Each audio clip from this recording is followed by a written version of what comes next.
Hello gamers, and welcome back to another episode of Hotfix, your daily dose of gaming news. I went out with some friends last night and I am pretty hungover, but there's news to be done. Hopefully it doesn't affect anything too much. My name is Max, yesterday was April 25th, 2017, and let's get right into it. First things first, a report came out yesterday that says Vivendi is trying to buy out Ubisoft this year. For those who don't know, over the course of the past year, they've been slowly buying up shares of Ubisoft, though they had said that they're not trying to buy out the whole company within 6 months of December. However, 6 months since December is almost up, so it's entirely possible that later on this year they're going to be biting the bullet. A lot of it has to do with the ultimate price of the entire takeover. However, there are also rumors that shareholders of Vivendi are losing faith in that company's leadership, and that lack of faith is part of the reason they may be rushing to get this done to prove that they can handle Ubisoft. So we'll have to see what happens with this situation in the later months. Very, very interesting stuff. Over the past couple of years, you may remember some major DDoSing on Xbox Live, PlayStation Network, and even Steam, rendering the services basically unusable for sometimes weeks at a time. Well, one of the people that creates those programs, a 20-year-old Adam Mudd, has been sentenced to 2 years in prison for creating this malware and selling it to people. He called it the Titanium Stressor, and it's thought to have caused over 1.7 million attacks since it was created in 2013. Think of DDoSing something like this. Basically,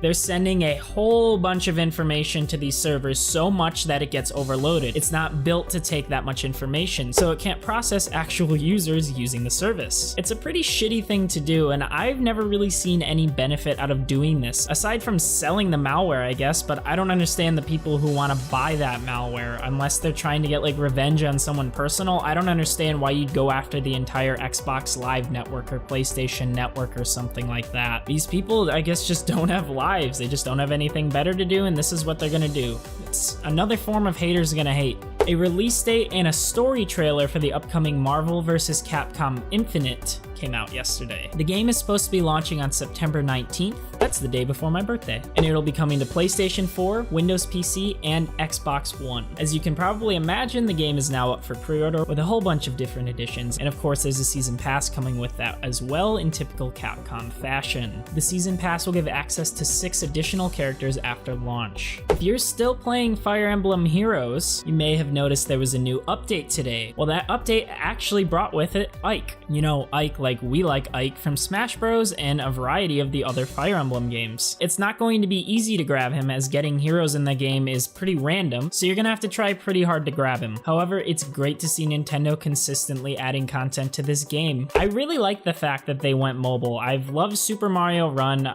Pokemon Go is pretty cool, even though that wasn't necessarily developed by them, and Fire Emblem Heroes has been awesome, if not a neutered experience compared to the actual Fire Emblem games. It'll be interesting to see where they go from there, and holy hell, the sun just came out and this white balance has been fucked. Wow, that is much better. Speaking of Nintendo games getting patches, Super Bomberman R on the Nintendo Switch actually got a patch that's kind of different. It actually drops the resolution in the game but increases the frame rate. So the docked version of Bomberman R was actually locked at 1080p 30 frames, which is kind of disappointing because Bomberman games generally run at 60 frames. And then when you took it off the dock, it would be at 720p but still 30 frames. So basically now when the game is docked, it goes down to 720p and can run at 60 frames. And now when you take it portable, it actually drops down to 540p and runs at 60 frames. That difference is probably pretty noticeable. However, I think it's worth it because you're playing at 60 frames again, which is much more important than resolution. It's important to note though that the game's story mode will still actually run at 1080p and it's going to be at around 45 frames a second. This patch is more focused on having multiple players on screen. We got a bit more news on some Heroes of the Storm events happening yesterday. Basically, a new event called Nexus Challenge 2.0 will allow Overwatch players to get a new skin for D.Va if they play Heroes of the Storm with their friends. The event will be running for 4 weeks and also comes with some other awards based on the week you're playing. Week 1 gives players another chance to get the Oni Genji skin, icon, and spray in Overwatch, as well as the Oni Genji portrait, spray, Orochi hovercycle mount, and banner in Heroes of the Storm. Week 2 is the D.Va skin I mentioned beforehand, and a Busan Police hovercycle mount in Heroes of the Storm. Week 3 brings with it the official Diva icon and spray in Overwatch, and the Overwatch Nexagon mount and Officer Diva portrait spray and banner in Heroes of the Storm. And then week 4 is 10 loot boxes for both Overwatch and Heroes of the Storm. So basically all you need to do for the next 4 weeks is play Heroes of the Storm with your friends and get free shit for it. Sounds pretty great in my opinion. And lastly, for today's news, Resident Evil 7's upcoming free DLC actually just got delayed. It was supposed to launch this spring, however they feel that the content isn't really up to snuff, which is fair. Of course, when it launches, it will still be free. However, they're not entirely sure when it's going to be coming. You know, that's great on the team to be doing this kind of stuff. You know, if content isn't up to snuff, don't release it and then come out with patches later. It's such a bullshit trend that started this generation. I don't know where that came from. You know, speaking of Overwatch, since I brought it up earlier, people shit on Overwatch for not having a whole bunch of content, but it's getting added later on. However, at least the game works when it came out. And you know what? You can wait to play it. You don't have to buy it right away. I, for one, feel it was worth $60. But I totally understand people who don't think it was worth that, but no one can argue that the game worked right from the start. Anyways, on that negative note, that's about it for yesterday's news. Thanks for watching, guys, and I will see you all tomorrow. This is Max signing off.